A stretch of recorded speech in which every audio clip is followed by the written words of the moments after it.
दीजिए जो बोलना है। हेलो, नमस्ते, प्रणाम, हर हर महादेव।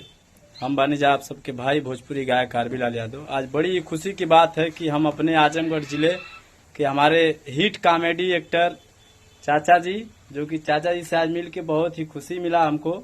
और बगल में देखिए हमारे झिंगन भैया जी हैं, और इन लोगों से हम लोग बहुत ही देरी के बाद मिलने आए हैं, बहुत इंतजार किए हैं हम लोग। चाचा जी से मिल के बहुत खुशी मिली है। चाचा जी, आप कुछ कहना चाहते हैं? थोड़ा इस बच्चे का सपोर्ट करिए। देखिए अभी रहा लाइन में उतरा है तो कुछ देख लीजिए। RB Lal Yadav official channel.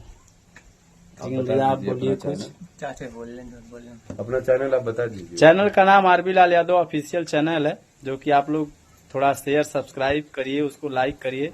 और चाचा जी हमारे जिले के ही रहने वाले हैं, जो कि फतेहपुर गांव पड़ता है, दीदारगंज। और ये लोग देखिए भैया हैं, राम भवन है। इधर बगल में एक भैया जी हैं, जो कि चाचा के भांजा लगते हैं, बहने हैं। और इधर सुमित भाई हैं। नमस्ते।